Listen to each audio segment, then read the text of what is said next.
sunny day. It's a sunny day. Hey guys, welcome back to the DDS. Welcome to the Dead Dad Society. If you haven't been before, glad to have you. No one's here. It's just me. But thanks for coming and checking an episode out. This is episode 8. Episode 7 last week or the week before, I forget. Who knows? The pandemic. But episode 7 was with Dan Soda, absolute legend of a guy to come on and have a chat with me. Legend of a comic. Remember, check him out. He's a good dude. But thanks for the love on that episode and all the other episodes. You guys are really cool. I appreciate everything about you. Now, if you want to reach out to me, shoot me an email, deaddadsociety@gmail.com. I'd love to hear some dead dad stories, dead mum stories, just stories. Like I said, you don't have to have a dead dad to be part of the society. I've got a guest coming on in a few weeks who is someone that I think could be a replacement dad for me. So that's where we're going with guests as well. Doesn't have to just be dead dads, dead mums, dead whatevers. So that's a good thing.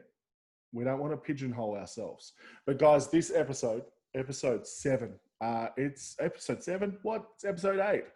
I've only done 8 episodes. How am I forgetting what numbers are? Anyway, episode 8 is with a friend of mine, originally from the UK. He's a rapper living in Sydney now, by the name of Bigredcap, or Reg. And he actually provides the song for the intro of the Dead Dad Society. But he is an absolute legend of a guy. He's got a ton of albums on Spotify, Apple, everywhere that you get stuff. And he's back doing stuff live again. So that's awesome. But he's my guest today. He's got some great stories to tell. He's got some deep stories. So just a heads up, there's some sensitive topics in this episode. So if this is a bit of a trigger warning, just so if people are, I guess, sensitive to that sort of stuff, just letting you guys know now that there is some sensitive topics in this episode. Just being a good guy, Mitch. I'm just letting you know that's what I'm doing. But this episode, it was a good one. It's a long one. We had a good chat. I feel like it might be part of a saga. Might be part of a greater thing. I just feel like we haven't really even touched. We haven't even touched what's the saying? We haven't even touched on much with Reg in this episode. But yeah, guys, thanks very much again for swinging back past. This is episode 8 with Bigredcap. My guest today on the Dead Dad Society, look at that, he's having a drink. Oh man, I caught him right in the middle of a drink. I've smashed him. My guest, Bigredcap. Reg, how you doing, man? I'm doing pretty good, mate. How are you?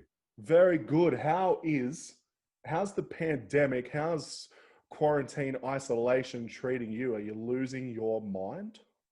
Bro, I'm not. Like, to be honest, my life has been pretty gravy. I hate to rub it in everyone's face, but like my wife didn't lose her job. I didn't lose my job. Like,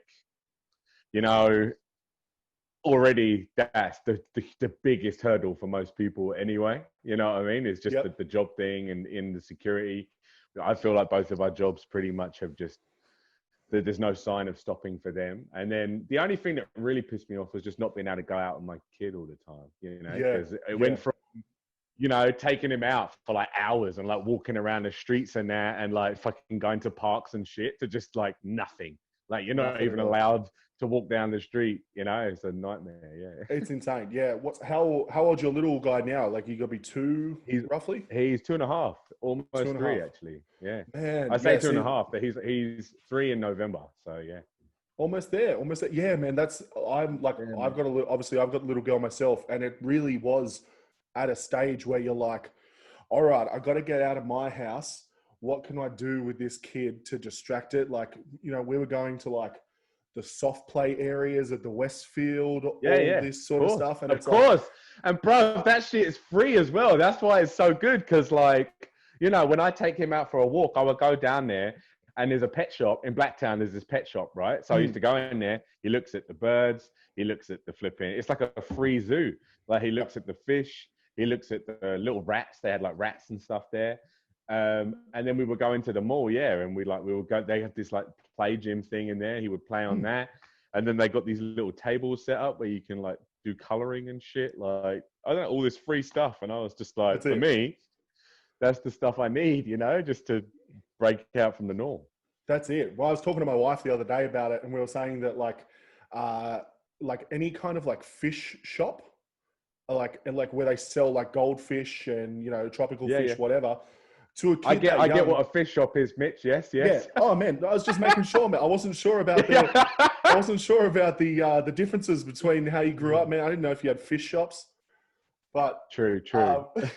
Now you know.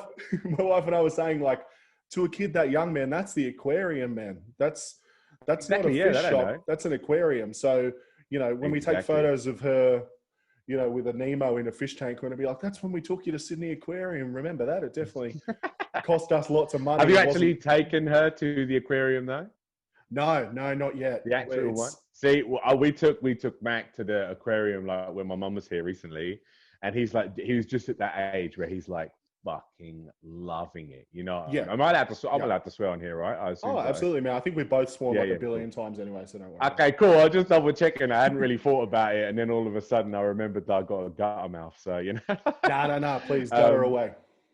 But he loved it, man. Like because the sharks they swim over the top in that tunnel and that, and he's just like, look, and I'm like, yeah, I know, buddy, I know. That's why we brought you here. Like, yeah, man, we knew this would work. We knew it would work. There's like exactly killed a day. Only cost us $150 to kill a few hours, but it was worth it. Like, oh, how good's that? I don't know if it's the aquarium do it as well, but it's like Taronga Zoo.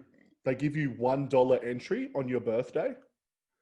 And it's I did not know that. Yeah, take that, man. Taronga Zoo, $1 entry on your birthday. Maybe the aquarium does it. I don't know. But I just feel like in terms of like what's a birthday to me is getting entertainment that my kid can enjoy, and I've paid like $1 for it. Yeah. Do you know what I mean? Like, but saying that, but when you go there, you get in for $1, but does everybody else get in for $1 who's with you? No. So the wife's, that's probably that's the $40. That's the secret fuckery right there. And she's it's your birthday. Bring everyone. Like bring everyone. Bring your whole family. Like make it a family event. And it's like, but it's $50 each, and parking is like $20. Hamburgers are like $9 each. Man, so happy birthday. In hindsight, Taronga Zoo really kind of fucking us there. Now that I've really waited up. That's the end of that sponsorship. If we get anything from it, no, man, I'm screwed now. Thanks, dude. Far out. Nah. So yeah, like in terms of the pandemic, like quarantine, not being able to perform, are you losing your mind that way? I mean, yeah, I definitely do miss not being able to do shows because they're like a big part, they're a huge part of like when you make music and you put it out and people are feeling it, the next thing to do is to take it on the road and like see, because some songs you think they're bangers, like you're like, this is a fucking banger, and then you do it live and it's not as good as you think it is live. But then you got other songs where you don't really think that they're going to be all that, and then you do it live and all of a sudden it brings this whole other energy to the song and you're like, oh right, that's one of them, like, yeah. So I haven't been able to do that with a lot of my newer tunes, so I don't know how I'm going to be out there like testing the wheels on some shit again. But it's cool. Like I'm doing one on Wednesday. It's like 50. There's like 50 people who are allowed to be there. Everyone's got to be apart. I think everyone's going to be sitting at tables. It's going to be the fucking weirdest show ever. But at least I get to go and do it, I suppose. That's it. Have you done any like Zoom shows or like live streaming shows or anything like that? No, I've not really done anything like that. I don't think people want to see my face for that long. I mean, I know we're doing it now, but I think they're quite sorry to the people watching. I think they're quite happy just listening to me without my face there, at least on the internet for the most part. I get a lot more people listening to my music than watching my videos. Put it that way. Yeah, fair call. You just had the new single just came out, right? Like, was it? Yeah, I've been putting out new singles like every couple of weeks, like just doing them, like But yes, I did. It's a vibe. Yeah, vibe every right couple now. of weeks I'm putting out a new tune, and then like my album is going to be September the 10th, and like all the singles that I've done will be on there, plus a few other ones that I haven't done singles for. You know what I mean? Like, just yeah. It's good. I think that's the way it's always been done. I just always used to make an album and put it out, but now I realize, like, put out the singles. You know, like let them breathe a little bit, because sometimes when you put a whole album out, songs get like lost in the shuffle. You know, because people just for sure. They check out the music videos that you made, and then they don't go and check out the whole album, or they listen to the songs that they already know, and that's it, you know? Well, I think that's like I think that's possibly a perfect example is like I don't know if it was your first album, but it's definitely the first album I heard was Daywalker. And it was like, there was a bunch of songs that were, you know, kind of charting, like, you know, that were ranked quite high on your Spotify and stuff. But then without actually clicking on to Daywalker, I'm missing some of the other songs. Exactly, It's true. Even Daywalker, like, that's like a prime example. Like, because Sonny's got like 80,000, and then like Drama's got like 10 or 20,000, and then the rest of them on there are on about 2 or 3,000. You know, because they didn't have videos, they didn't get the same push. Like, there was just some people just don't know. That's it. Yeah, well, man, speaking of Sonny, man, I got to thank you. Thank you for letting me use it for the intro. That is, that's all right. Yeah, that's the connection here. Like, you let me use Sonny for the intro of the podcast. It goes well, man. People like it. I mean, works well with that intro video. It does. And I mean, you used all the bits that don't even have my vocals on it. So basically, it's my producer's intro. You know, I'm just... I wasn't going to say anything, man. When my producer came back to me with it edited and there was not a single lyric, I was like, I don't even care. Honestly, mate, I don't even care. It's totally fine. It's cool. It's cool that you want to use it, man. Like, go ahead. Like, I don't really care. I'm very open with my music. I don't even care if people steal my music, you know what I mean, and just download it on their phones and just have it there. Like, I really don't care. Like, I'm just happy that people are listening to it. As long as people come to the shows, or like buy a hat, or, you know, if they really like it, they can buy a hat or a t-shirt. Like, I feel, you know, that's cool. You know, that's it. It all translates, man. Like, literally the guest I had on before this, like, he was talking about his comedy special, and he was saying, like, I kind of said, like, oh, I haven't been able to get it in Australia because it's on HBO in the States. And he was like, dude, download it. Who cares? Like, download it, give it to your friends, whatever. Just spread the word. Because then some people, I don't know, some people are different that way. Like, I mean, obviously, you being the host of a podcast, you're never just going to say, yeah, so I torrented your latest thing and it's, you know, it's cool. Like, you're not going to say that, because you might have that guy who's just like, the industry is totally fucked, man. Like, I can't believe it. You know, like, you don't want to be that guy. Even if you have downloaded some shit for free, you're not going to bring it up on your fucking podcast. No, that's it. I got to, you know, why should I, or why should I expect people to pay for tickets to my show or listen to my podcast or whatever, when I'm sitting there going like, oh yeah, this other guy, I just stole his shit. Exactly. Everything he's put all his hard-earned time and life into it. It's one of them things anyway, where I think, all I want to do is live off of music anyway. Like, I don't want to be some mega star. Everyone wants to be rich. I've said this before. Obviously, everyone wants to be rich. Fine. That's just that's not something to do with rap. That's just everyone wants to be rich. Everyone wants to have enough money to be super, do whatever you want. But the realistic goal of my music is just to be able to live off of it. If I can just live off of being a rapper and making music and making videos and stuff like that, I am happy and I'm content. And that's why I don't feel so bad about, you know, stealing like a flipping Avengers movie. It's just like, okay, cool. Well, I know you spent a lot of money making this film, but do you really have to pay the actors millions of dollars to just come to work and act? Like, it's not fucking special. You know what I mean? It's like, okay, cool, you're acting. I get it. Like, it's a job, but should it be the millions and billions of job that it is? Like, no, yeah, it shouldn't. It's pretty cool. I always find like getting to a certain level, like if there's like an Aussie movie that's, you know, gets a limited sort of release, I'm like, bang, I'm going, right? But then it's like any of the, like, you know, any of the Marvel stuff, I'm like, you know, my wife will buy a ticket and then I'll sneak in, kind of thing. And I'm like, like a defiant move by Mitch Garling. They don't need it, man. Like, what is send the Avengers after me for the fucking $19. Come and get it. But yeah, I feel the same. It's like music, man. Like, there's certain artists that I really like, and when they put out their albums and stuff, I will buy them because I want to support the artist. Like, it's just like, oh yeah, I'm doing this for you, not for me. Like, I can get that fucking album tomorrow off of the internet in like 3 seconds.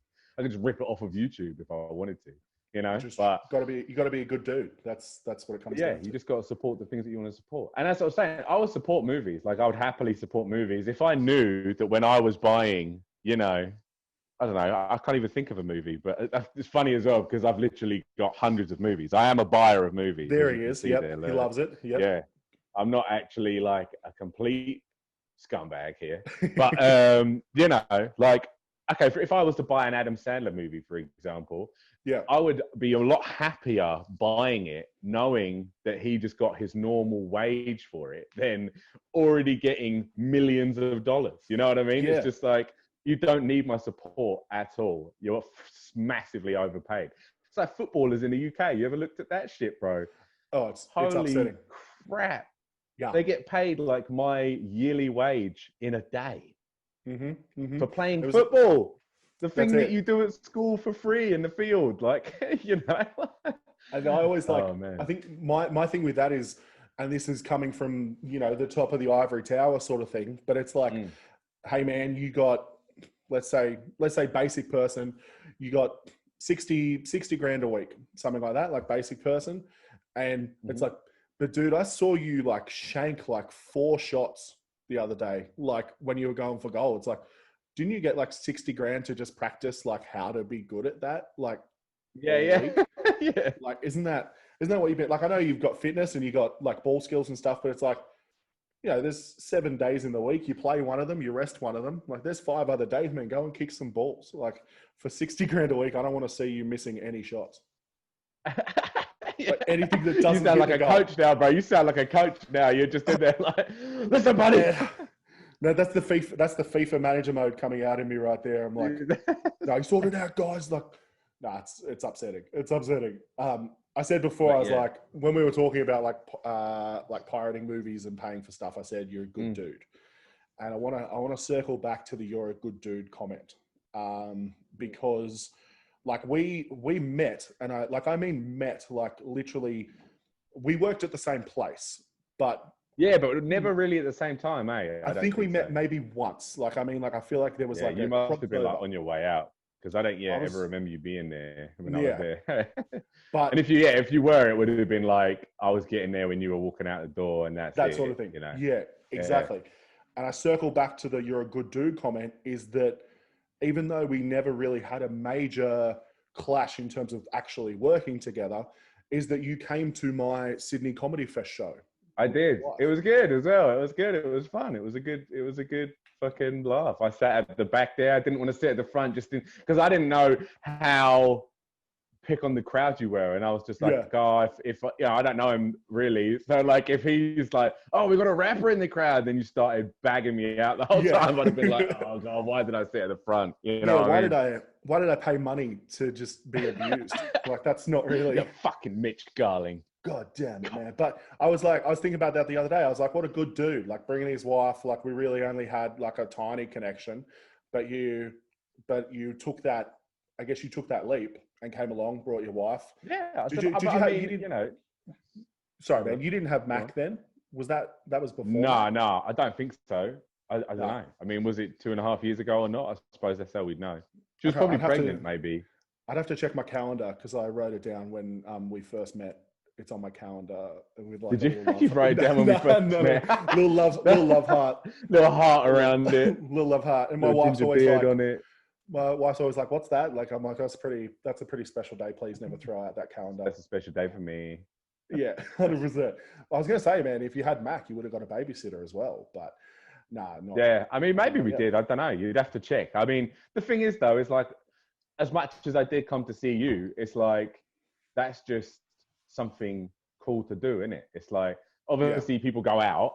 It's just like, hey, I know this guy who's a stand-up. He seems like he's quite funny. We should go. You know? Yeah. You know? Almost had nothing to do with you, to be honest. You know what I mean? It's like, oh, no, fair enough, man. You know what I mean? Like, yeah, that's no, it did, but it didn't. You know what I mean? It did, but it didn't. You know what I mean? You were doing something that's already worth the money regardless of whether it's you. You know what I mean? So of course we're gonna go. It's that kind of thing. That's it. We went to watch some stand up last night. We went to the what's it called? Happy Endings. Yeah, Happy Endings. It was on Saturday. Yeah.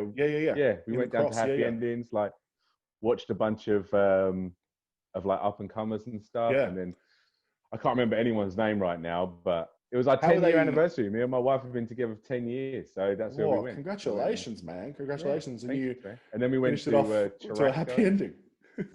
Yeah. Good's that? And then I stuffed my mouth full of meat at Churrasco. So there you go. Oh man, that's the perfect. How are Happy's doing social distancing stuff? Like, was it weird sort of spacing so between they had tables? everyone sitting down in there, and they basically they had everyone upstairs, like sort of separated out a bit.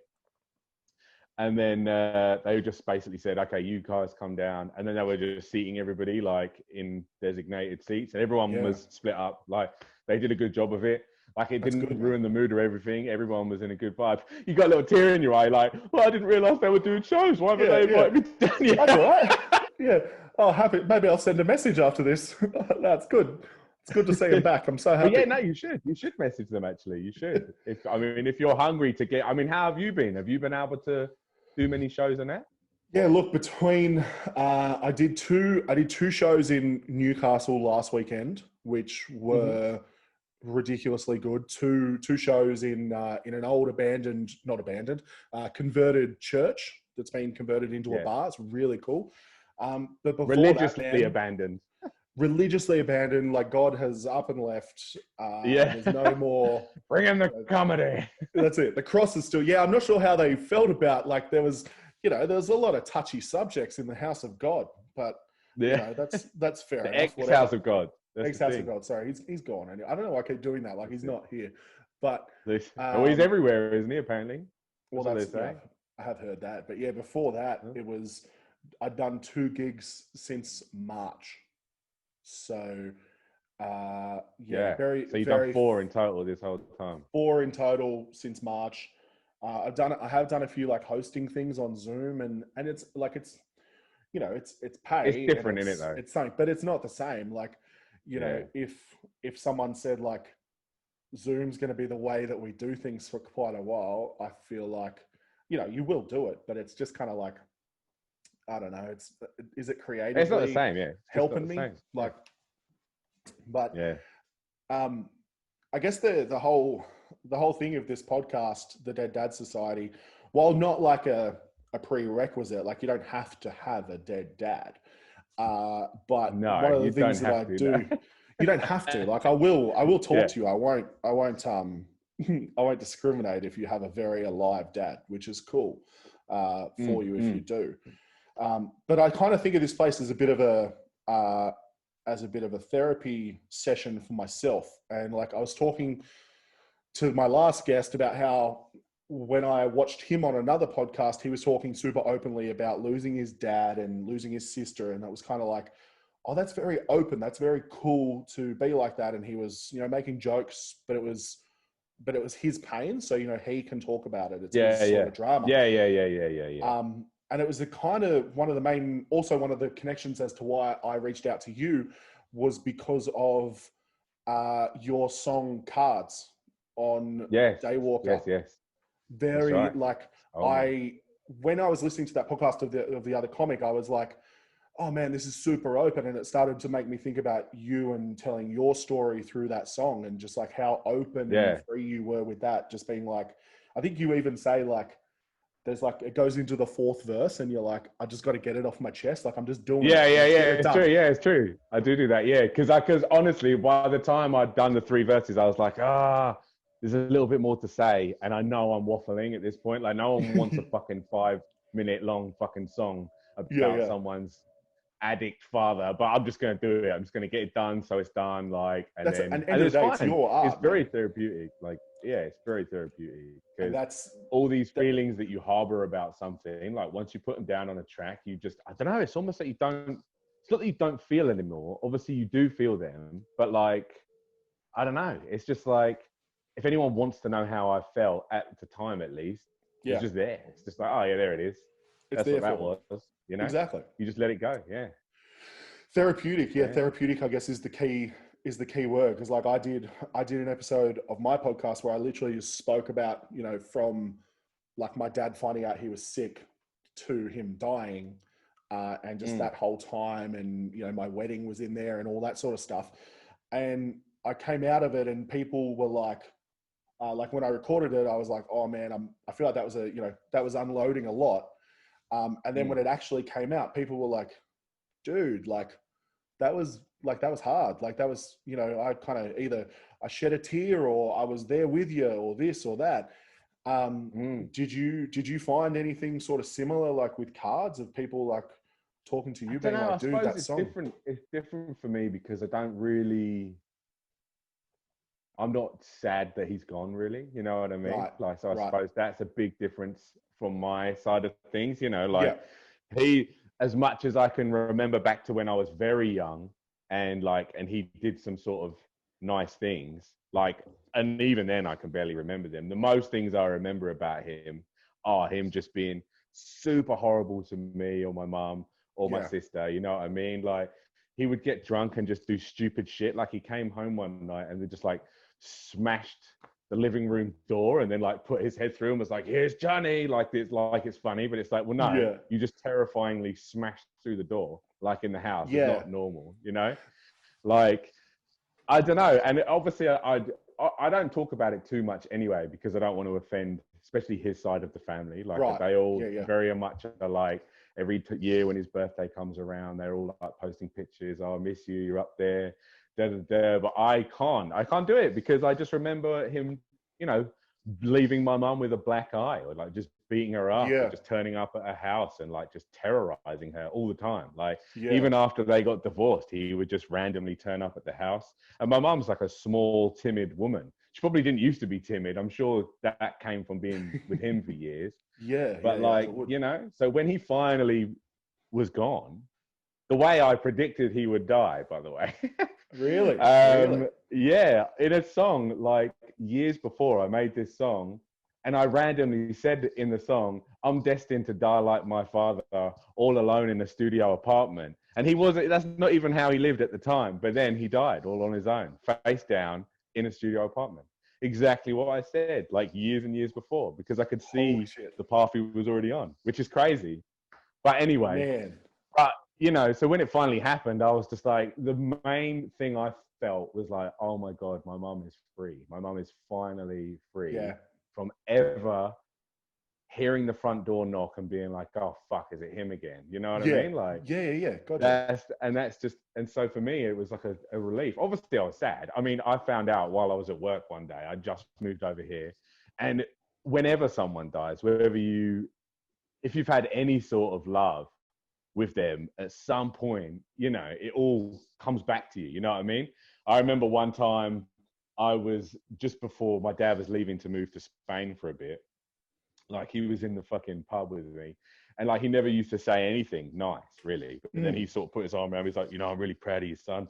And obviously on the way home, I was choking up. I was like, oh, you know, my dad's all right. He's all right. Like, you know what I mean? But he's not all right. He just fucking got to me all of a sudden, because all of a sudden my dad said something like he was proud of me or whatever. Yeah, well, I guess it's that contrast, man. You've had it for so long, of like just, you know, not having it, so that when you do have it, it really does, suddenly like, comes out of left like, field. oh fuck, like that really gets in there. Yeah, it does.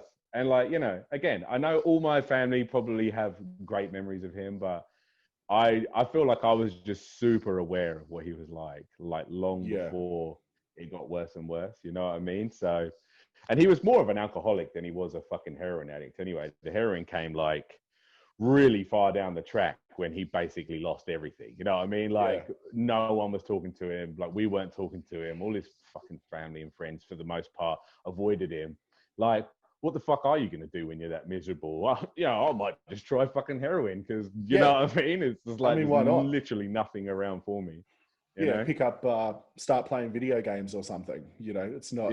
Which he would never do. No. So, video games are for mugs. Yeah, it was good placement of the mug there. That's I appreciate that. Oh yeah, I didn't even realize I did that. Didn't even mean to do it. Rapper thing. What year did he pass away? the year I got here, so it would have been 8 years ago. It would have been 8 years ago now. Yeah, right. Were you with your partner? Oh, sorry. Of course you were. You just said 10 years. Of course, you just said 10 because years. I met Sorry, man. her in England. I met her in England like a long, like 3 years before that. We've been together 10 years, so it must have been 2 years before that. So yeah, right. yeah, right. so we met in England, and then her visa ran out, so we moved to Amsterdam, lived there for like a year and a half, almost 2 years, and then came here because she was like fucking family sick. She's the opposite of me. Like I'm not that close to my family. She's like super close to her family. So yeah, I'm still close to my mum, but everybody else not really so much. Yeah. Did she sort of like? Because I feel like as a guy, like when you have a girlfriend or a wife, fiance, whatever, they have a strange like connection to your dad. Like not even just personally me, but I feel like there's always like a strange connection. Like, did they have any like kind of relationship like that, or was it just like no, not at all? Because I don't think she ever even met him. Because the one time he turned up at my house while I was at my mum's house while she was there, I just fucking was just like, let's just stay upstairs for like 10 minutes and then he'll probably fuck off. He'll go away.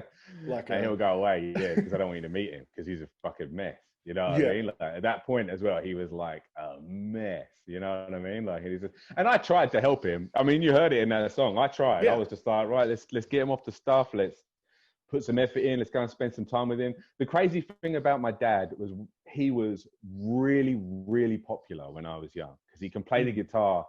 Everyone used to call him Santana because he was just like, he used to play behind his fucking head, everything. Like super charismatic. Everyone thought he was funny. Everyone thought he was fun, but no one knew that he was like just a terribly, terribly selfish, violent person, like behind closed doors. You know what I mean? And that was always this weird contrast because I knew what he was like, but everyone always loved him. You know, for years, people wouldn't even believe it. They wouldn't believe that he would be this guy.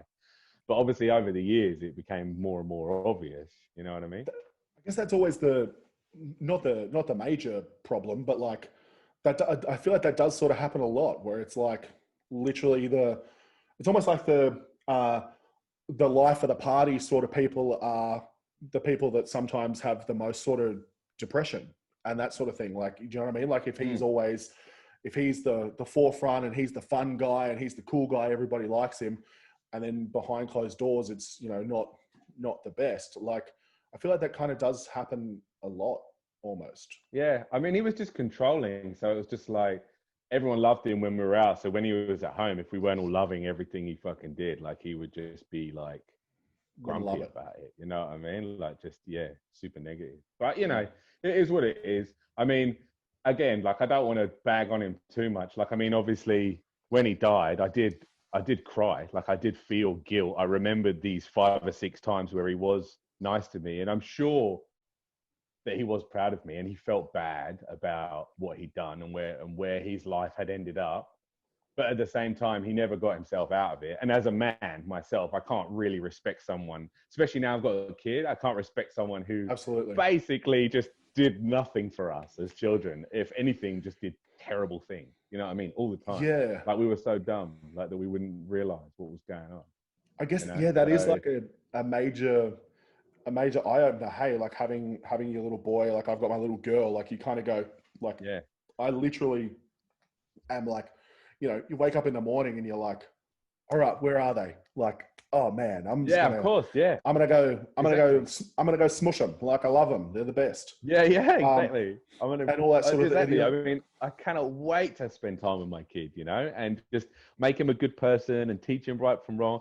But then again, I feel like because my upbringing from my dad's side, at least, was so shit, that it's made me a better person and made me want to really do the opposite with my kids. So I can't really be angry at what happened because it made me who I am now, which is I think, a better, stronger person, you know? Absolutely. And like, not even to sort of give him an excuse or anything like that, but I also feel like, I guess that generation, man, like it's a completely different time. And the rock stars, like, do you know what I mean? Like generation. For sure. Like, you can't, like, as a guy, like, you know, if he did have some sort of, you know, underlying, you know, depression, anxiety, whatever, or mental health stuff, like you couldn't have it because you were, you know, you're a Yeah, true. sissy He or was very something. macho. He was a very macho dude. Yeah. So like, Yeah, for sure. And he was a rocker. That's what I'm saying. Like everyone, like he would literally played all these shows, played the guitar, like literally yeah, got absolutely turned up like he was in AC/DC all the time. You know what I mean? So he had that image to constantly portray. But yep, then he also yep. had a family and shit at home, you know, like that he just treated like shit, you know. Who are like, where's The, dad? And where's dad? He's out at the pub shredding again. but yeah, or he would just bring everyone back to the house and just be loud. Like he used to have friends and stuff that would like, I don't know. My mum was saying like one time him and his friends were there. Like I used to have this like bubble toy that had you Mm. like you run it across the floor and it Yeah, like yeah, yeah, pops yeah. and stuff. Apparently it was like Yep. my favorite toy when I was a kid. And him and his mates came round one night. They came back and they just popped this thing because they thought it was funny and then like poured the balls all over the floor and they were all laughing. And like my mum was just like, "What the fuck are you doing? That's like your son's favorite toy and you're just popping it for a joke with your friends. Like, Yeah, what kind of a piece of shit are you?" But at that point, she was like stuck as well. She yeah, had two kids yeah. with this dude. Like, he wasn't gonna fucking get away easy. You know what I mean? And So I guess that's something so like when you actually look at it, like that's something so it is like it's not a like not to say it's not a huge thing, but like it's something that's kind of small. But then like if you actually sort of pick it apart, you're like, oh man, it's like it's kind of like a metaphor for a bigger picture of like he doesn't give a shit about yeah, like your feelings. Not to say he didn't give a shit about your exactly. No, feelings, no, no, but no. like, You're right. do you You were know what I mean? definitely right. You're definitely right.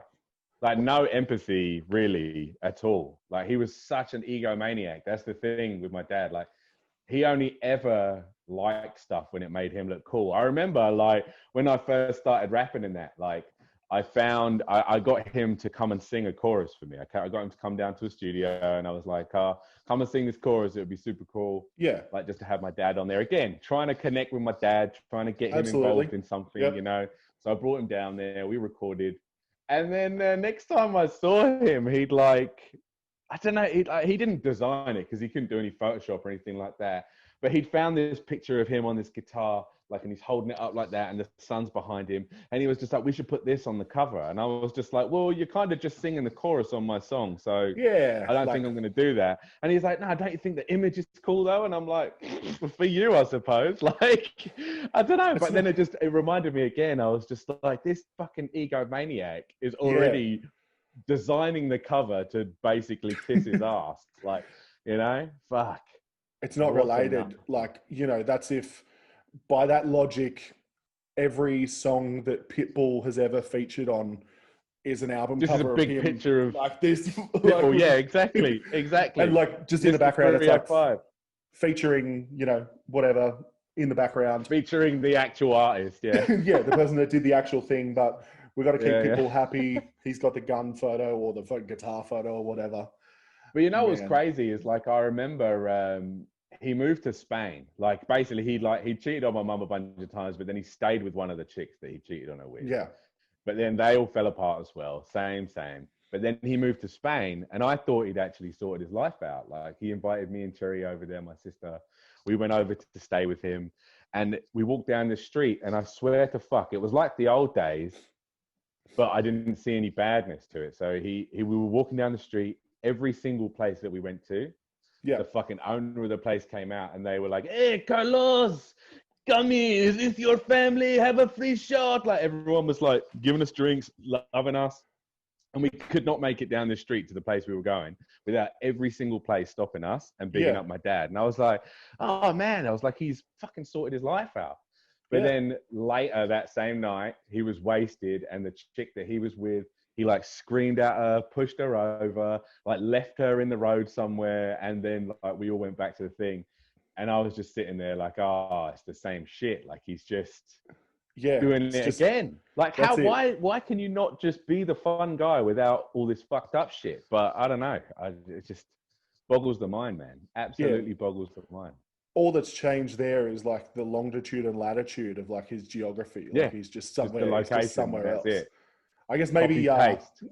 maybe I guess, do you think like maybe the people like, there's like like, was he the fun guy, do you think, to the bar people? Or do you think they're like, hey, Carlos, like, come and have a drink. And then in their head, they're like, fuck yeah, he's going to have 20 like across the night if we invite I don't him know, in. because we didn't fucking pay for a drink in any of these places. Like they Right. were just hooking us up.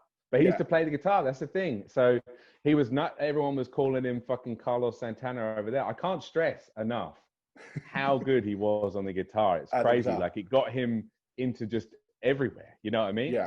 So it's like he would walk up to like an actual guitarist and be like, "Give it to me," and they're like, "Oh yeah, who do you think you are?" And then he would just fucking lick off something that they would be like, "Oh shit!" Like, yeah. Oh, can you show me how to do that? You know what I mean? Please. Like, it's crazy. I wish I could be proud of my dad being that guy. You know, I remember when I came over here, a good friend of mine who used to know my dad, you know, he was trying to tell me, I was like, your dad was cool, man. He used to fucking tear it up. And I was like, you might have thought he was cool, but he's not cool. And he was like, oh man, like, he was cool. I'm like, don't fucking sit there and tell me he was cool. But like, I don't need to, I know what he was like. He was the guy that used to beat my mum up. Would you like someone who beat your mum up? Like, no, of course you wouldn't. Like, just because they can shred, they can shred on the guitar a little bit. So you're like, hey, he's pretty cool, but like, exactly. It's like liking R. Kelly. Oh yeah, but he's a sick singer. And I'm like, yeah, but he's a fucked up fucking psychopath at the same time. Like, let's not get it twisted. Like, do you think you got like I guess the sense of like rhythm and beat and all that sort of thing from him, or was it a completely different? I don't know. I mean, all my family are musical. Like my sister's like a really good singer. She's crazy good. And like my mum, she used to play bass in a band, and she was like in lots of plays and stuff, singing and shit. So yeah, I don't know. We just always, the music was always around. Yeah. So I suppose it just naturally happened to me. I always used to be into film. When I was a kid, all I wanted to do was make films. That was it. Like I'd saved up loads of money, bought a camera, and just fucking filmed so many movies. I mean, none of them were original. Like I did like a knockoff of Child's Play with the Dennis the Menace toy. You know, I did the Evil Dead, and we just went to the woods near my school and just like fucking sellotaped a flipping chainsaw on my friend's hand and shit. Like, you know, did all this stuff. Like, but it taught me a lot about how to make things. You know what I mean? Because you think something's really easy, and you go to film the shot, and then you get it back, and you're like, why does that not look like what I thought it was going to look like? You know, so from a young age, I was learning. Okay, you can't do that. You can't do that. That doesn't work. You know what I mean? So definitely helped. You know, kind of like it's like Be Kind, Rewind, where they're like the movie where they're like remaking all the movies. Like that's literally my movies were very similar to those movies. I would say, love it. The idea of you running around like with a fucking taped chainsaw arm or whatever. I'll send you a clip. I'll send you a clip. You'll be like, oh man. I mean, they're way worse than you'd imagine. I'm so glad that there is not any YouTube around now, because we'd be in them cringe fucking compilations. You know what I mean? We'd be there. Like when I was growing up, like a couple of doors up from me, there was like these two sisters, and they were kind of like my sisters, but we used to film stuff all the time, like just dumb things. And they reminded me the other day that like when we were like maybe 10 or so, we filmed our own Huggies commercial, and it was just literally like 10-year-old me like putting on a Huggies, being like, "Oh, it feels good. I got a Huggy on. Get your Huggies on." All that sort of. Have you got the video still?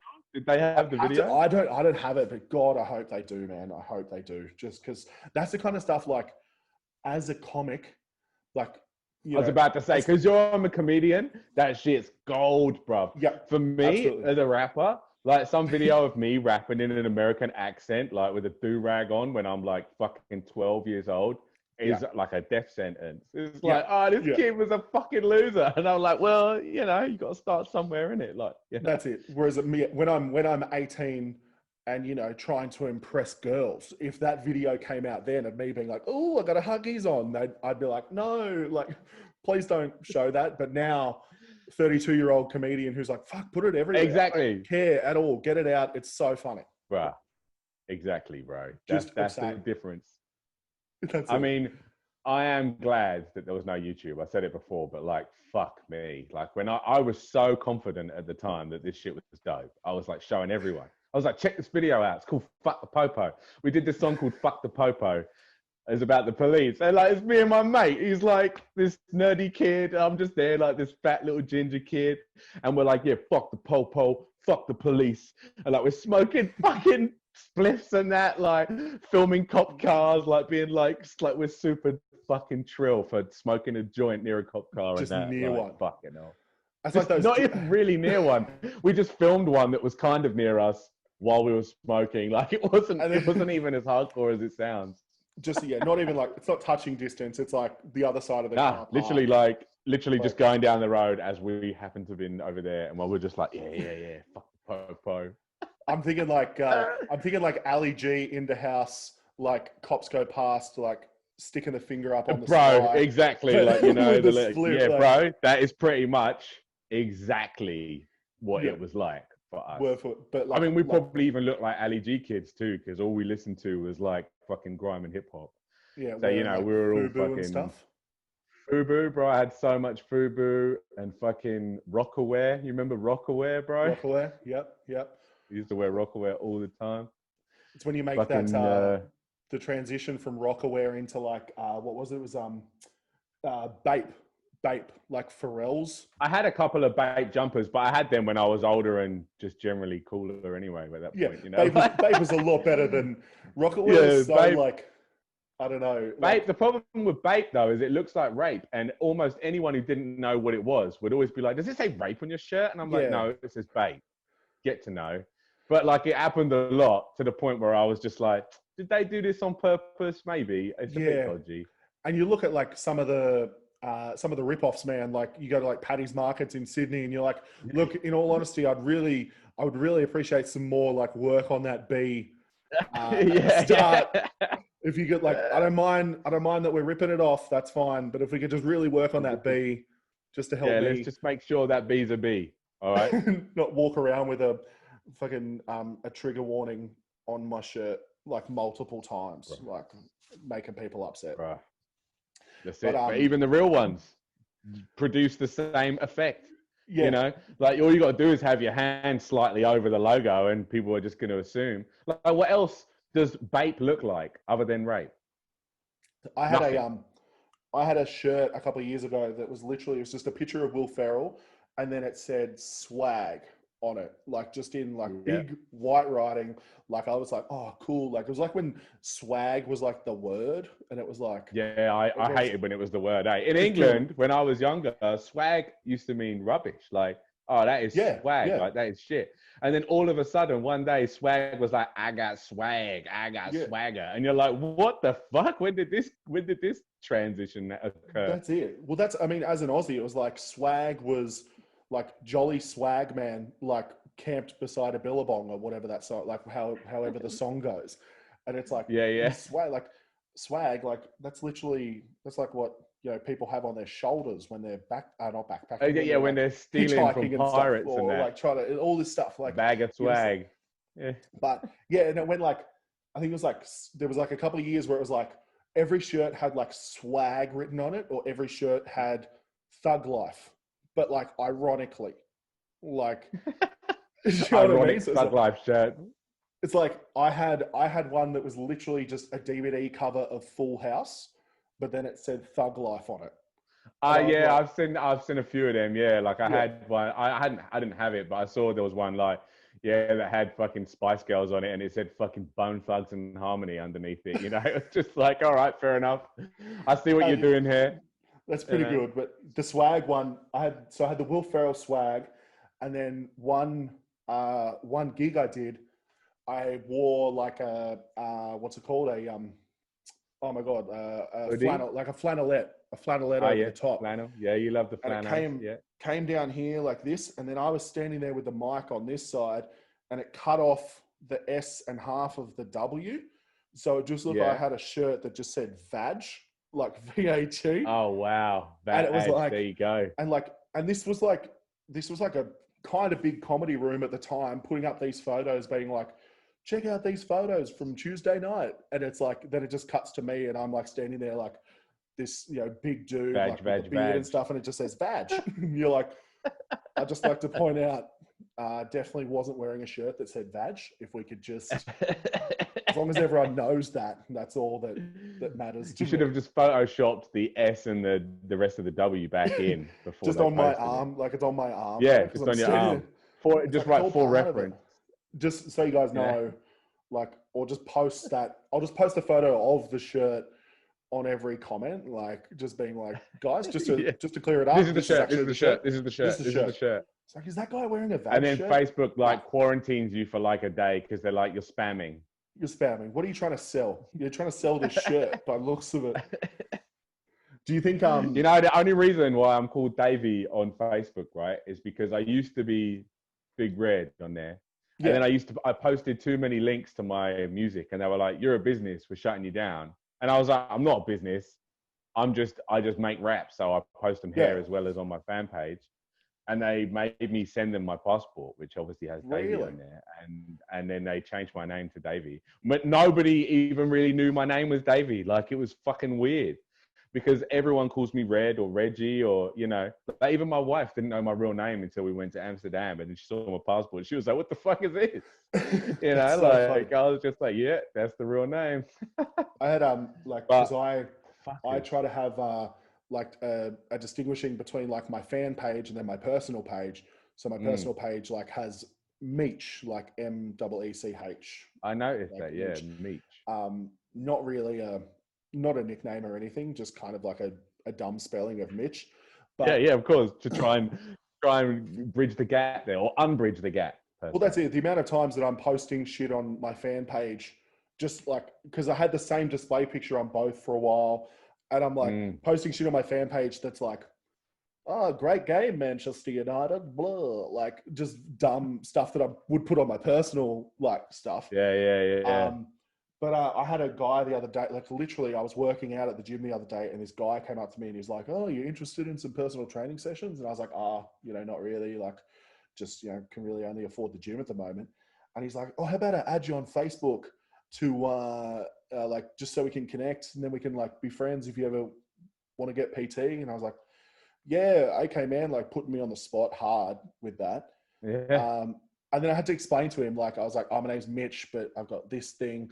And then the other day I was at the gym and he just like yells out across the gym. He's like, Mitch, how are you, mate? Good to see you, Mitch. And I was just like, God, man. Like, spent so long laying the groundwork for you to remember that it wasn't fucking Mitch. But that's because he's probably a mooch, right? He's a mooch. He wasn't really listening anyway. No, he was not at just all. like, I bet he's watching this right now. He's like, how could you do me like this, Mitch? Unbelievable. Yeah, come on, Mitch. I thought we Next were best time friends. you are in gym, I shank you with a rusty blade. Well and truly. He was like, he's just going around trying to find new clients and stuff. But the minute that I didn't want it, but I think that was the thing. The minute he saw me, he was like, oh, fat guy, sick, that's money. But then the minute I said no, he was just like broke fat guy. That's what he forgot. What's that? Like the I can't remember what it's in, but it's like I think it might be The Simpsons, where whenever someone like stops saying what they want and it's like wop wop wop wop wop, like in their head, like that's all they're hearing.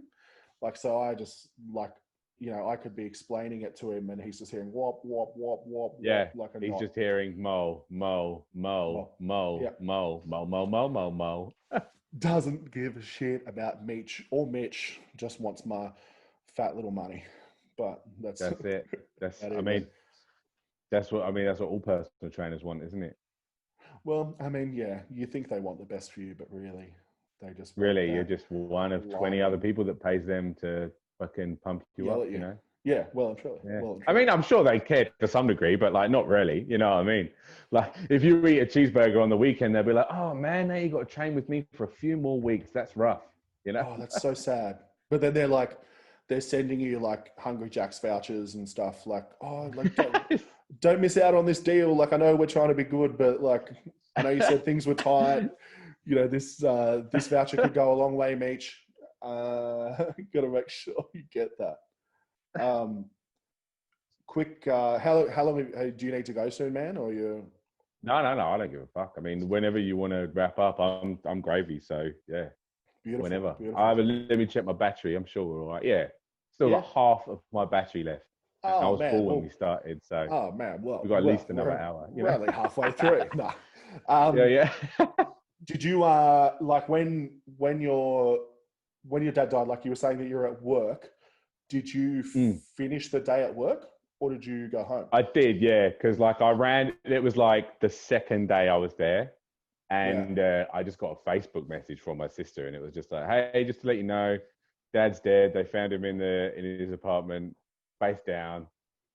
I'll call you later." And I just read it, and then I was like, "Okay." So I came back off this 10-minute break after I just read that, and I was sitting there, and I was just like, "All right." I was like, "Well, I hate him, so I don't really care. But do I care? Why am I so emotional? Why do I care?" And then I had to take this guy in the other room, and I was like, "Listen, bro, I don't like my dad, but he literally just died, and I feel fucking weird." And then I started crying in the room, and I was like, "Oh no!" I was like, and he was like, "Of course, bro." And then I left, and then I sort of sorted it out on the way home, and then I was fine. I think I only cried a couple more times after that, just because it was just weird times as well. Like it would be like when my wife's asleep in bed, and I was just lying there and I couldn't sleep, and then I would sit up and just be like, "Why the fuck am I upset? Like I need to just cry it out. Maybe my body's telling me just fucking cry it out so you can fucking get over it." You know what I mean? Like whatever it is. So, That's funny, man. Like you're saying, I I had I went into Target the other day. Like I went into a Target, and as I went in, the lady at the door was like, "Hey, how you going?" Like the normal greeting sort of stuff at the door. Father's Day shit. Did they talk to you about Father's Day? Oh no! Man, I get absolutely punished with Father's Day stuff where it's like, So I know you probably have talked about it on your show, and I know you are telling the story, so I don't want to distract too much. But obviously, I assume you had the opposite experience where you were very close to your dad, and obviously it was the worst. Losing your dad. Yeah, and I think that's feel it's actually something that's kind of been quite like the people that I've spoken to, like on the podcast and then also outside of the podcast about it, have either had, mixed relationships, not great relationships. And everything I get from it is like, I go, then why am I the one talking about it? Do you know what I mean? Like if I had a good relationship, I should just think about the good stuff. And but that almost makes it worse. That almost makes it worse for you because you're constantly reminded of this thing that's like gone, whereas I am happy to be rid of it. Like I'm just like, yep, he's done, whereas obviously there's going to be things in your life all the time that are going to remind you that you miss your dad. Well, I think lay it on thick now. Even me saying that, I'm like, I don't want to break your heart here, buddy. That's fine, man. Oh God, you know what I mean? But I definitely think that's why you probably want to talk about it more because you want to keep him in your consciousness. You want to keep him in the world. I think that's just It's funny you say that. Like I kind of felt because I think it was I can't even. What was it? It was it's what month is it? It's August, so it's coming up on 3 years, right? Since he died. And when it hit the 2 years, my brain went, 2 years. Okay. And then it was kind of like, it was really only my mum that kind of said anything to me, like apart from my wife and stuff. But on the 1 year of him dying, and obviously when he died, everyone was like, "Oh my God, I can't believe he's gone." And then the 1 year, they were like, "Oh my God, I can't believe it's been 1 year." And then the second year, it was like, not much. Everyone and I was like, moved on a bit. And I was like, "Oh fuck, okay, all right, sick." And so I think I started to really, because then a friend of mine lost his dad, and we kind of became like, if he was ever feeling shit, he would call me, and if I was ever feeling shit, I'd call him, and we'd be like, "Oh, I felt this thing." Almost like some sort of dead dad society, you could say. Hey, hello, there it is. He's done it. That's why they pay him the medium to big bucks. How good's that? But yeah, that's literally, and I think that's it, man. Like I just kind of went like, I feel like there's other people out there that feel the same sort of thing. Maybe they haven't had the same sort of relationships, but that's what I kind of wanted to explore. 100%. No, of course. And I mean, it's a cool thing anyway. Like, I mean, I'm not going to lie. I imagine every other podcast that I ever go on is not a place where I would talk about this. So, and if someone else has ever been through what either of us have been through, they might listen to this and be like, yeah, you know what? That's how I feel, or that, it might help them. It might even be something that they've repressed even. And then when they hear this, they might unlock something in them that they, who fucking knows? No one will listen at all, and no one gives a shit. Who cares? We got to have a nice chat, right? You know what I mean? It, so we got to have a nice chat. And I think that's kind of what Cards did for me, dude. Like when I was listening to that song, I was like, oh man, like this is someone that's, he's dealt with some shit with his dad, and here he's fucking laying it out on the table. Like my dad and I were very close. Like we clashed on some stuff, like in the sense of, you know, he was like, kind of, you know, basically told like, you have to stop smoking, otherwise it's going to kill you. And he was like, okay, I will. And then, you know, friends of mine would see him like hiding behind the shops, smoking and stuff. And like, and like, he'd be like, I'm taking the dog for a walk. And you're like, you've walked the dog 3 times already today. Like the dog's fine. You don't need, it's like, I'm just going for a walk. So like we clashed over that sort of stuff. But in turn, obviously that's, you know, nothing compared to your side of things. But, you know. No. But I mean, it's all relative, right? It's all relative. You know what I mean? Yeah. Like, I mean, that was a big deal for you guys. You know what I mean? Like, I mean, my mum smokes a lot now. Like, I quit because I smoked cigarettes. I actually quit smoking while my mum was here. She got stuck here when the COVID happened. She was supposed to be here for 6 weeks. And she was here for like 3 months. Ooh. And like, I used to smoke. I smoke and she smokes. But then because she was here, I was going out when I would normally go out, and then also going out when she was having a cigarette. And I realized how much I was smoking. And I was like, what the fuck am I doing?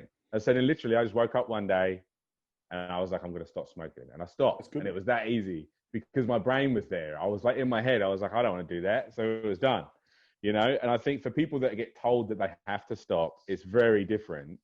So when you just want to stop, like I just wanted to. It wasn't like, oh, I should probably stop. I literally woke up and was just like, oh, I don't want to do that anymore.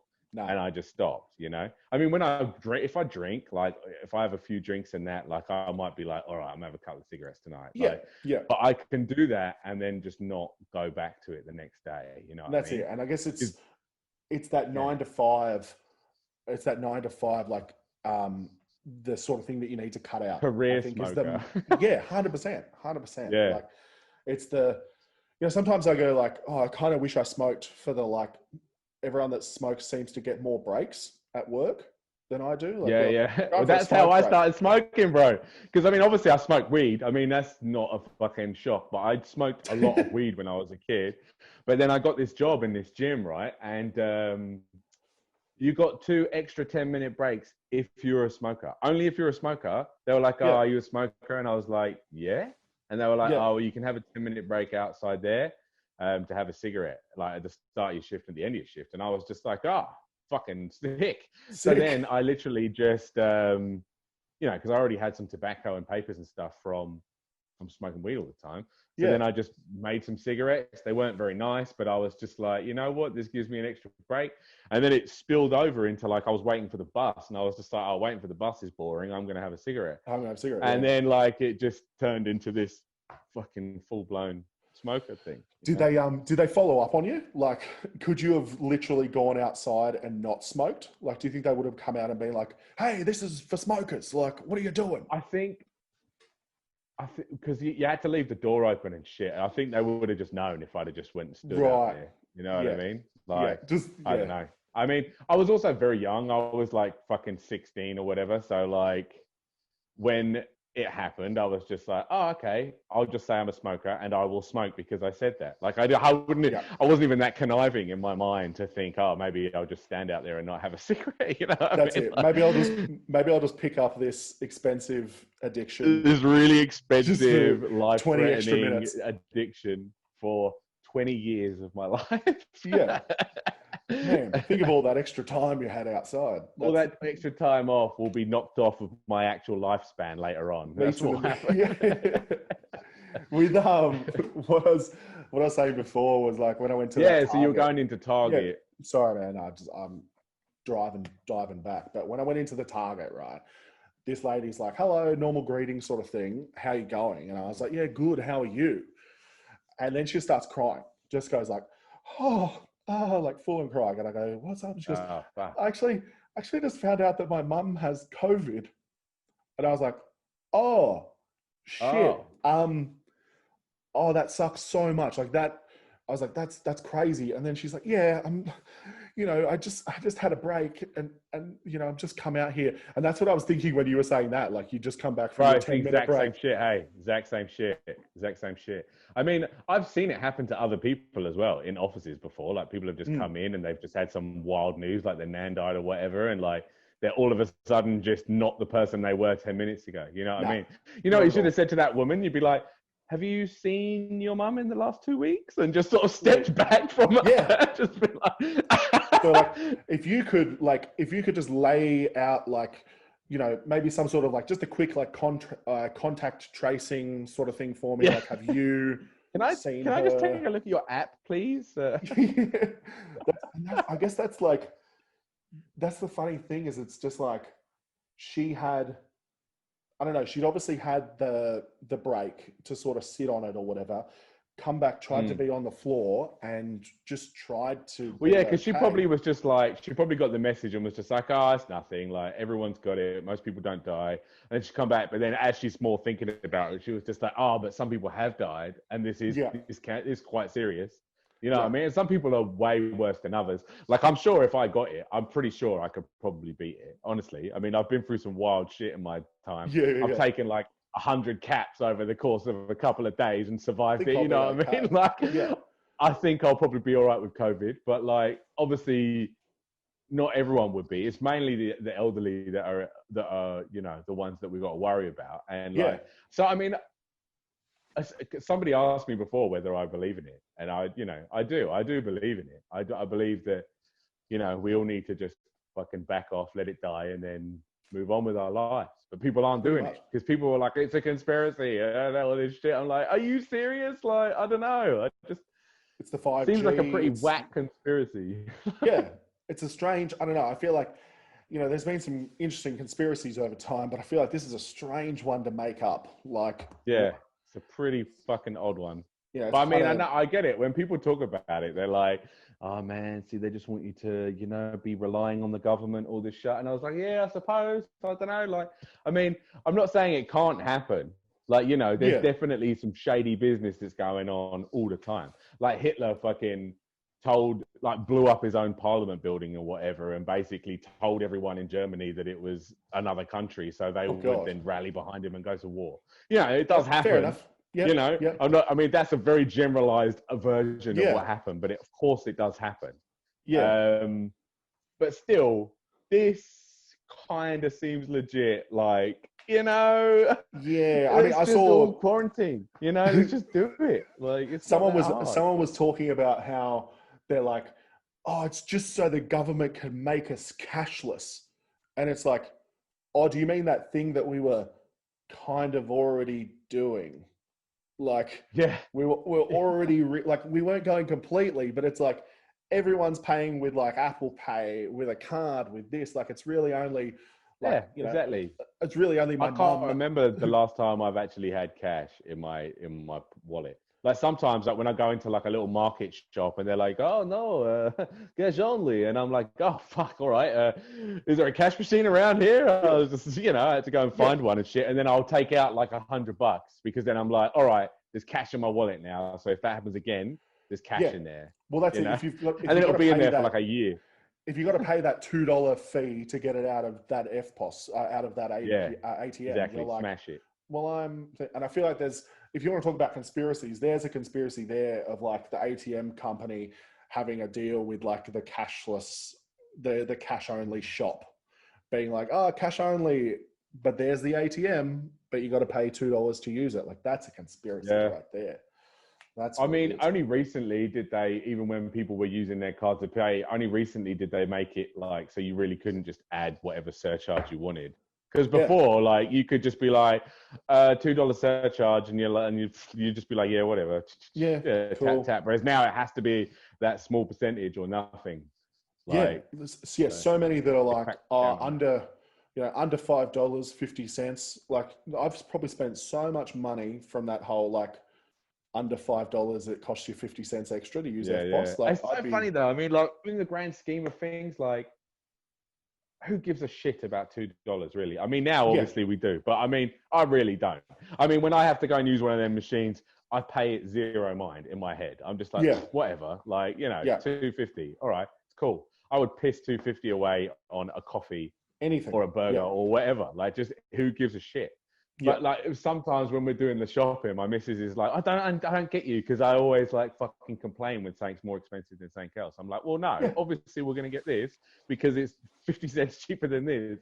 But then I'll just walk out and literally like fucking piss money away on other stuff. I don't know why I'm like that, but I suppose if I can see the discount right there in front of my face, there's no reason not to do it. Like, what's that? Yeah, this thing's this much, this thing's that much. They're exactly the same. You're like, but why? Like, why am I doing that one? It's kind of like, I had a huge problem with like Apple phone chargers for ages. Like, I would never buy an Apple phone charger. I was like, I'm buying a fucking $10 one from like Hot Bargain, and then it lasts a month, and I go and buy another one at Hot Bargain for $10. And we go round and round. And, you know, meanwhile, my wife's sitting there with her $40 Apple one that she's had for 2 years. Like, I feel you.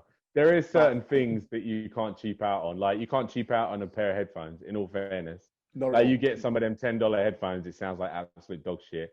You can't cheap out on shoes either, because you walk on them all day. Like, I used to get shoes from like fucking Kmart and that, just like my day-to-day shoes. I still have some nice ones for when I'm out and that. But like, if I'm going to work every day, I don't want to scuff up nice shoes. But then the shoes would fall apart in like a couple of months. Whereas like, if I buy myself a pair of Nikes, even though they're like $150, like they literally last years. They just don't fall apart. You know? As opposed to things that are now just rags, essentially, like on your feet. Well, yeah, like even like, I mean, you're a bigger dude, right? Well, you were. I mean, things are changing. Still there. Yeah, you know, I mean, we're both still there, but we both lost a little bit of weight. Like, we're both doing better than we were. Yeah, what are you sitting at for like loss? Like, how much have you? So I was sitting at 25. But then when COVID came along, I'm now sitting at probably about 15, maybe. Yeah, that's literally. I'm give or taking about 3 kilos every week, depending on if I do something stupid or not. Because I can't really do anything. So like, eating a nice meal with the wife is like one of the few things you can do. So you just kind of pretty much. You know what I mean? That's been the biggest killer. Like, when there was no gym, there was no gym, and like no real sort of, no proper going out like to restaurants and stuff. Fun to be had. So, like, you know, you turn to that delicious food for a kick of the day. You know that's it. I mean? Like I was sitting at 40 or 39 lost, like total. Crazy, that's big. And then big loss. I've put back on another 9. So I'm sitting at, it's still 30 lost, like that's fine. But it's still great, but I mean, you know what the worst thing is? When you're so proud and you show it off, and then you put like fucking that much back on, and you look at your face, and I'm like, oh yeah, it's a bit fucking chubby again. I'm fucking, what have I done? And then you try and get back into the groove, but it's so hard because you can't let yourself out of the groove, and then you got to get yourself back in the groove. It's like, you motherfucker, this was so easy for me like 2 months ago. Yeah, like what happens? You know, I had a guy the other day literally be like, oh, you know, so you've been hitting the gym and stuff. I'm like, yeah, I lost 40 kilos. And he, like, without even realizing, he looked me up and down and then was like, oh, did you put it all back on? And I was just like, no. Like, I was like, I literally was trying to write a bit about it, being like, nah, dude, like, this is me proud. You know what I mean? Like, this is me happy. At the same time, I suppose for us, it's a big deal. I mean, I'm still a fat motherfucker, but like, am I thinner now than what I was last year at this time? Yeah, definitely. I know the difference. But to average Joe who doesn't know you before, they don't know that we're still fat fuckers. Even when I was at my skinniest, and I look back now and think, fuck, I was skinny then.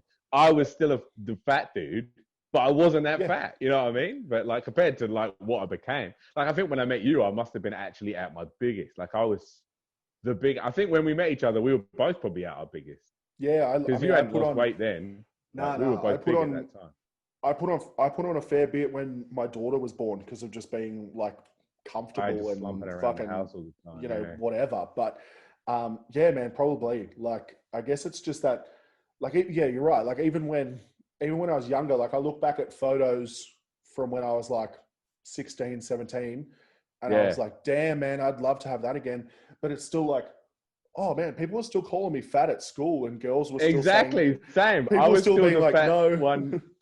You know, I was still Bigredcap because I was the fat one. But when you look at all these pictures, I swear I look so trim. I'm like, what the fuck? Like, That's it. We went on a. Sorry, man. What were you saying? No, go on. No, go on. Go for it. You went on a cruise and you took your shirt off and you hated yourself. No, joke. And everyone hated it. But no, we went on a camp, and in the camp there like I was fat probably camp? It was a fat, no, just a normal camp. But okay. I was just like, bro, I've thought about that every now and then. I thought, would I go to a fat camp? Maybe if I had the time. Do we need to militarize this? Like, is that a problem? You know what I mean? Like, if my only focus every day was just getting skinny, I reckon I'd get pretty fucking focused. You know what I mean? Like, obviously, life is quite distracting. You know, so going back to the footballer, 60K a week. Like, if all you got to do is football, fucking just football. Like, yeah, exactly. You should be fucking good at it at that point. It's like acting. You're going to pay me $6 million to be in a movie? I better not be fucking shit. And you know what? A lot of them are pretty fucking shit. Look at Bruce Willis. Like, honestly, Die Hard's like my favorite thing in the world. But Bruce Willis now turns up and sleepwalks his way through a fucking movie and still gets like millions of dollars. Like, it's like fucking crazy. That whole, the whole talk about him with the Expendables, where they wanted him to come and do 3 days work or something. 3 days work. 3 days work. He turned it down for 4 million, and they were going to give him 3. That's $1 million a day, and he was like, "No, I want 4, or I'm not doing it." And Sly was like, "Okay, we'll get somebody else do it because someone else can do it." Like, that's so like greedy and lazy. Oh, exactly, man. But absolutely. Man, what was I saying? But this is how we got here. So this is how we got here. So the shitty, cheap shoes. As a bigger dude, like eventually, like the inside, the sole just wears away after a couple of months, and then you just get this like checkered. It's not checkered. It's just like I don't know, like a waffle or whatever, you know, like where it's just like inside, it's just this plastic shit, and it starts cutting into your feet, and you're like, okay, I've worn another. And then you have to make that. Then you have to make that call, like, and this is a fat guy thing of, do I go and buy another pair of these $10 shoes? Or do I go to Kmart or Target or whatever and buy a $6 pair of insoles to put in these shoes? Which I've done that too. Which I've done it, bro. I've done it thinking this will sort it out. And it doesn't. You know what? They either end up sliding all the way up the back or all the way down the middle, or they just fall apart as well in a matter of fucking days. That's it. And you kind of, you think you're like, you know what? Buy yourself some Nikes, bro. It doesn't matter how fat you are. They're going to fucking last. Well, truly, 100%. I bought some like I was that type of guy. Like, I was like, Kmart shoes, this shoes, whatever, $10, $20 here, and then I bought like a nice pair of like Adidas maybe 3 years ago, and still like I'm literally still rocking them. Just took them off like a second ago, and it's like they're fine. Like, I literally said to my wife the other day, I was like, I think I might buy another pair of them, and she's like, "Better those ones ruined?" And I was like, no, but like, you know. Well, I mean, I'm sure they're kind of ruined it after 3 years, right? They've probably got some wear and tear about them. But I don't know, that might be the look you're going for. I know that kind of, I don't know, that indie look is going to be beating up shoes, you know. So you want to have that second hand, like, you know, did he buy these brand new? Did he get them from a Vinnie's kind of thing? But, yeah, exactly. That's your kind of look. I mean, I'm a rapper, so rappers, you know, when you do a show, you want to have some nice, fresh. You've got to be pristine, man. But then again, I say that, but I mean, there's plenty of rappers that get the hobo vibe just well as well. So, you know, you can't. There's no real choice. It's just whatever your choice is. My choice is to try and wear some fresh clothes. But if you see me out and about in the street, like walking around with my kid, I've got the worst clothes on ever because I don't give a fuck. Like, I haven't even brushed my beard. I think that's just like. I think that's the subtle bigger dude coming out in you though as well. Is that when I guess when you're growing up, like the way that people describe you is, oh, that's Mitch. Oh yeah, you'll know Mitch. He's really big, or whatever. So then when you get, you know, you're on stage or I'm on stage, I don't want people to be like, oh, who's your favorite? Oh, the big dude. Like, you want to try and no matter what, that's what it is for me though, still. No matter what. Like, I'm always going to be the fat, and I'm ginger as well. That's like a double dose of fuckery for me. I hope my boy grows up to just have like slightly less gingerness going on. You know what I mean? Because fucking, it's just that one extra thing that people mug you off for. You know what I mean? Like, I was fat and ginger. You know, so it's just like, I better be a fucking good rapper. Luckily, I am. So usually I can win them over with that. But when I first come out, I know if you've never heard of me, they're like, who the fuck is this ginger? What's this? Fat? What's going on? This is it's a losing and then battle. I bust a few bars and they're like, oh yeah, he's all right. He's all right. Yeah. Let's give him some time. But going back to that camp, like literally, I went to this camp and there was 2 other Mitches. So it's 3 Mitches. Well, you're Mitch immediately then. So that's Mitch, cool. Mitch. Hey guys, I'm Mitch. If you could just remember that. But I went to this camp and it was like, these like popular girls named. They go, Little Mitch, Normal Mitch, Big Mitch, and I was just like, fuck, come on, like, are you kidding? Like, you know, it doesn't bother me too much, but yeah, I mean, obviously, all the time, people like they don't know you. They just be like, oh yeah, you're right, big fella. And I'm like, oh yeah, you're right, small old man. What the fuck? Like, why you got to bring that up? Like, you know what I mean? Like, oh, it's all right, big man. Don't worry about it. Yeah. Okay, cool. Small dick. See you later. And why is Middle Mitch? Why is he Normal Mitch? Like, why is that normal? Do you know what I mean? Like, it's just like, oh man, like you're really fucking taking a stab there, lady. And I don't even think you mean to. But Normal Mitch. Okay Mitch, like good, pure, good Mitch. Not acceptable in society, Mitch. Yeah, absolutely. Yeah, like not out of place on a treadmill, Mitch. That's normal. I remember we were doing this. We were opening for Tiger, right, at the Big Top. Not at the Big Top. We did the Big Top and we did the Metro as well. And we were turning up at the Metro, and I had this shirt on that said like Bigredcap on it, right? And all of his fans are like proper Kardashian, teeny bopper, like losers. And I didn't realize until we got there that this was the crowd that we were going to be playing to. And I wasn't really looking forward to the show once we got there.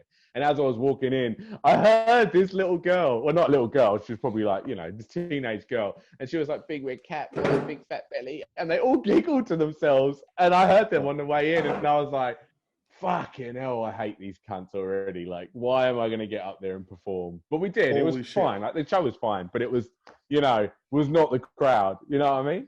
Was not the crowd. More like big, like just, more like big fat stomach. Oh my God. I was just like, I would just, oh, mean girl, like fucking hell. I mean, don't get me wrong, I was fucking fat, but like still, like just burned you, like literally burned you using your own merch too. Like that's the using biggest. My own fucking merch before she even knew I was rapping. You know, that's the killer. Like, you know, like when that show that you came and saw, I think it was called Reluctance to Adult. Like Reluctance to Adult. Like, it was, yeah. Reluctance to Grow Up. To adult. That's exactly what it was. Just the idea of like me standing outside the Factory Theatre near that poster and a lady being like, more like Reluctance to Diet or something like that. I'd just be like, fuck, she's using my own shit against me. Oh God, killing me, lady. Man, I'll let you head off soon. I gotta go be a dad and be an appropriate member of society. But that's all right. See, when my kid's cool, he goes to bed at 7:30, gets up at around 6 a.m. every day, without fail. Has done since he was about 6 months. How good is that? I feel like, based on what my phone is doing right now, I feel like my daughter might not be playing ball with my wife. Oh yeah. So I better go do that. But before I do, thanks for having a chat, man. It's been a bloody good chat, bro. I think, you know, there's another podcast I listen to called The Honeydew, where they talk, and one of the guys they have on all the time, because he's literally just got so many fucking stories, and they call it the saga. Like they literally have him on. They're like, let's continue the saga. And like based on the chat we've had today, man, I feel like there's a saga starting. Do you know what I mean? Like I feel like it could easily be a saga. There's so much stuff we could still talk about for sure. Like that was literally like an hour and 20 minutes, and I feel like we've barely touched on anything. But that's That's good, man. That's good. Barely scratched the surface, but at least we talked about how overweight we both feel all the time. That's awesome. Yeah, right? and I mean, apart from obviously people looking at us and being able to visually be like, "Hey, those guys are fat." It's good that we were able to confirm to people that we were fat. Yeah, it's like if you can't tell from these nice angles that we've chosen for ourselves, we're both pretty hefty. Yeah, hefty and if you dude. can't see, you've got the you've got the downside of the red beard and stuff, whereas myself, I've worn a black shirt that goes straight into a black beard with black hair. Like there's no, it's like we were saying before, it's like where, like, oh, there he is, but like it's like, where does he start? Where does he begin? So who knows? I could be the skinniest dude. I could put the turtleneck right up. Here we go. Look at that. Beautiful. Can't even tell. Oh, how good's that? That's beautiful. Ah, so good. Love it, darling. Love it, darling. Oh yeah. Before I let you go, dude, please, like, if there's anything, if there's anything you wanna plug, like the album, or just tell people where to go and check you out. My album is coming out on September 10th. It's called Level Up. It's going to be on Spotify, Apple, all that shit. You know, just go and give it a listen. There's a few singles from it already out. Go and buy it if you want. And not anybody buys music anymore, but you can buy it if you want to. But Bigredcap, one word, 3 syllables, easy. And socials, you got Bigredcap on Bigredcap, one word, Instagram. 3 syllables, everywhere. That's it. Amazing. Cap, well, not cat as well. Not cat, not Big Red Cat. That's a misheard many a time, but it is that's not probably a children's show somewhere. Big Red Cat, I assume. Well, Big Red Car was very close. People send me pictures of that fucking thing all the time. They're like, just you on the like, on the front, like your face, 2 of your faces as the headlights or something. That's your next album right there, mate. Just on the wiggles. That's it. Yeah, why not? Why not? That's it, bro. Thank you very much for having a chat with me, guys. Go and check out Reg's stuff at everywhere he just said. And man, and if you still have your dads and you love them, go and give them a cuddle or give them a call right now, because not everybody gets a chance to do that. And your mums as well. Do it to them all. Poignant. That's what we want. I don't want it to be, I don't want to alienate people. If you've got a dad, that's great. If you've got a mum, that's sick. But just love everyone. But dude, thanks for called him in a while. Go and give him a call. Sorry, keep cutting you off.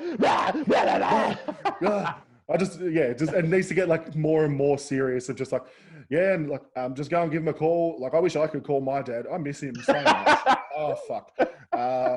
No, man, Reg, thanks so much. Do some YouTube videos where like calling Reg's dad at 6 a.m. Oh my god, he picked up. You know.